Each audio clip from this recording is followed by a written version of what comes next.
Call it the French tax trap. There's a new rule coming out in France that will restrict French citizens' ability to leave and reduce their tax burden. Now that's bad for French citizens, but I'm going to tell you why it may be bad for you as well. I've got a ton of alerts that come in every day from tax journals and magazines and newspapers around the world. This one comes in from the Brussels Times. Headline, Belgium will stop being a haven for French tax avoiders. There's a couple of misconceptions in this article, but I'm going to share it with you and share that even if you're not French, you're not living in Belgium, why this could potentially be an issue and why this could be the start of a new trend. Could not, but it's worth knowing.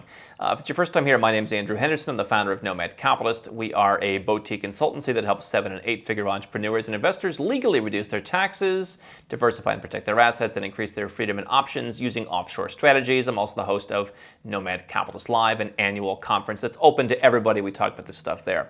So Belgium will stop being a haven for French tax avoiders. This is by Liv Klingert, and it says a new double taxation treaty between Belgium and France will make Belgium less attractive to French tax avoiders. Belgium has been a magnet for many French tax exiles because the country does not tax profit from Belgian tax residents that have obtained shares in French companies. The policy has made Belgium a tax haven for the French, as profit is taxed at just over 12% in France. So the terminology they're using, I don't know if it's a bad translation, the terminology doesn't entirely make sense, but the bottom line is, yes, and then right here, the picture at the top of the article is Gerard Depardieu, who left France back, about a decade ago when they jacked up tax rates to like 75%, and he went to Belgium next door. Belgium at one point was more friendly to investors. It's not as friendly anymore. But I mean, compared to what France has done historically, Belgium looked pretty good in comparison. Hey, I can just move right across the border, speak the same language. I'm sure there were some people who were kind of slipping back in a little bit too often due to the borderless nature of the Schengen area in Europe. But the bottom line is Belgium has been, for some time, some kind of tax haven, at least for the French. I mean, you know you're doing things wrong when, like, Belgium is the place to be to lower your taxes. I mean, Belgium, right? By the way, if you're French, I mean, you can go to Mauritius. There's other, French-speaking places in the world that have lower taxes. But that's what I'm going to talk about and why that may not be the case. With a new treaty ensuring double taxation between France and Belgium, specifically targeting French tax avoiders, the phenomenon is about to come to an end. The new rules will come into force on January 1st, 2023, and ensure that France can tax profit at a rate of 12% on large shares and over 25% in French companies. In order to do so, the Belgian resident must have lived in France for 6 out of 10 years before arriving in Belgium, which means that the French residing in Belgium in many cases won't be exempt from France's tax laws. And then they talk about how many high-profile French celebrities, including Mr. Depardieu, have moved to Belgium to avoid paying the higher rates. So again, I think that the article, whether it's a bad translation or just a misunderstanding of some tax terminology, is somewhat poorly written.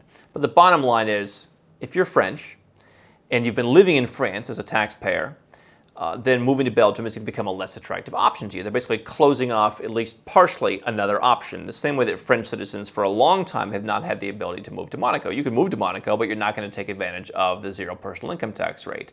And so the trend here, potentially, is a trend that is a lesser, kind of modified version of citizenship-based taxation, in that your country, in this case, it's not really based on your citizenship. It is based on where you've lived. So you could be a French citizen, and we've helped a couple people start the path to French citizenship through marriage.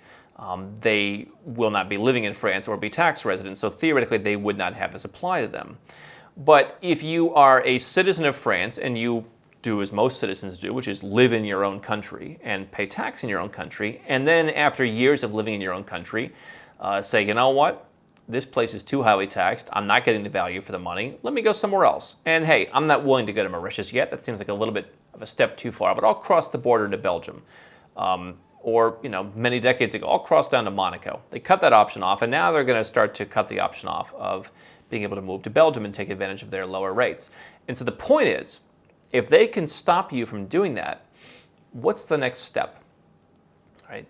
Can they say, as they do in some other European countries, as they do if you're a Mexican tax resident, hey, you want to leave? That's great, but you can't move to a certain list of countries for X number of years. Or if you do, we're going to penalize you in some way, or you're going to be subject to a penalty rate.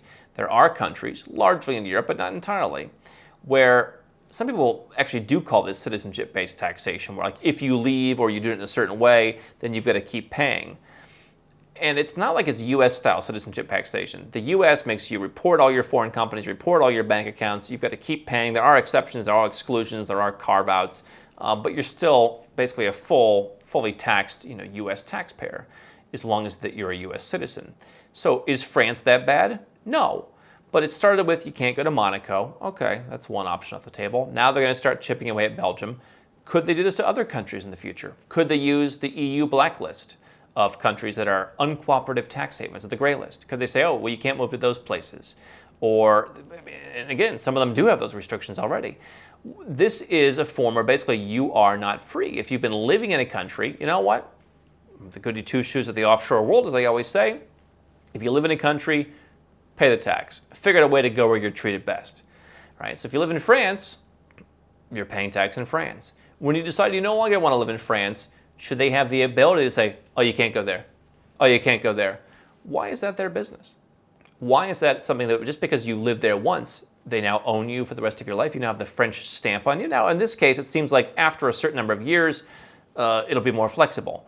But that's not what's happened in Monaco. It's just, hey, you can't really take advantage of the incentives in Monaco. And so how do they expand this to more countries? This is something where I've talked about. Will Europe implement some kind of citizenship-based taxation? And the question is, if you've got any EU citizenship, if you got Malta citizenship, or if you got your Irish citizenship through your family, would you be subject to that? Theoretically, there could be some kind of block-wide taxation, and I've talked about my thoughts. This is all just kind of theoretical from what I read in various tax journals when we talk to our various attorneys and accountants around the world.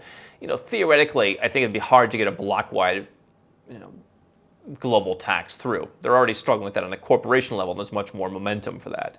So if I'm Irish, if I'm Maltese, I'm not really that worried about it, especially if I plan to continue living in Europe, and there's plenty of tax-friendly places in Europe. But I have said a country like a France or a Spain or a Germany could independently start to have some kind of global tax where either it's a U.S.-style citizenship-based taxation, or it's, hey, if you don't pay a certain rate, kind of like what the U.S. did with their kind of GILTI program, like, hey, if you live in Dubai, that's 0, that's not good enough. All right, if you live where it's 15%, you're good, but like if it's under 15%, you got to pay us the 15%. I mean, there are all kinds of things they could do. And the one thing I never really said was they could basically close down the options of where you can go. They can force you to say, all right, you want to move? You have to only move to other high-tax countries. And you've got to do that for a certain number of years. At which point, you're not free to leave your country. Your citizenship is less valuable than you thought it was, right? Because most of these people, again, they're French citizens who just also happen to be French tax residents. They are limiting your options for your ability to leave the country. Again, you can argue, we can argue whether the tax rates in France are too high. Of course, my answer is yes. But you can say, listen, okay, fine, you're living in France, you're availing yourself of whatever services. Certainly, you probably get more services than I got from my tax dollars in the United States. You get health care, fine, you're getting the services. But then, I want to leave. January 1st, July 1st, whatever, I'm out, sayonara, goodbye. Oh no, you can't leave. So how many more countries will potentially implement this? Now again, citizenship may not be the factor, because it is based on where you live and where you've been paying tax. But this is something that you want to keep in mind, and you almost want to kind of read the tea leaves. I'm not saying that nobody should get French citizenship if they're entitled to it, whether it's through a parent or whether it's through a spouse. I certainly wouldn't live in France to get citizenship, but are there other countries that will roll this out? This is where my rule of smaller countries comes into account, right? The countries that have tax incentive programs, Portugal, even Italy and Greece have tax incentive programs, not only for foreigners, but for people who weren't living there to come back and pay tax. If you haven't been living in Italy for like the last decade, you can come back and you can get a great tax incentive if you're running a business. That's interesting. So at least they're acknowledging, and Italy, of course, is a larger country, they're at least acknowledging, hey, we got to do something to bring some money into this joint, right? Smaller countries have always had that. Portugal, are they that much more right-wing than next door Spain? No, not at all. But they're like, we don't have the cachet, we don't have the population size, we don't have the tourism numbers, we don't have all the things that make Spain, Spain. We don't have the brand. Portugal's been building a great brand, especially among Americans now with the golden visa and the tax incentives, the crypto incentives. But a smaller country had to be innovative. And I think the smaller countries are less likely to do this. A large, bloated country like France that is highly bureaucratic, you want to be, just so many restrictions. They've never tried to be competitive in any way. I mean, when they stopped taxing you 75% of your income, that was like heralded as a bold move for free market capitalism, economic freedom. I mean, that's called in France. And so I don't want to have my eggs in that basket. And by the way, if I live in France, I might want to consider getting out now before they start making more restrictions and saying, oh, well, now you can't leave. So in the United States, we've talked about how it's been harder to give up your citizenship. By the way, people have still been doing it. It's just been limited to certain embassies, and it's been harder, and you have to wait longer. But they've closed down some of the exits. They've made it more difficult. And France is now doing this. Other countries will potentially look at doing this. And so if I'm living in a high-tax country that has made no effort to be competitive, I'm probably going to want to look to get out now. The benefit I have if I'm French is I can choose any number of other countries in Europe just to simply move to and take advantage of their tax policies, or I can move further afield.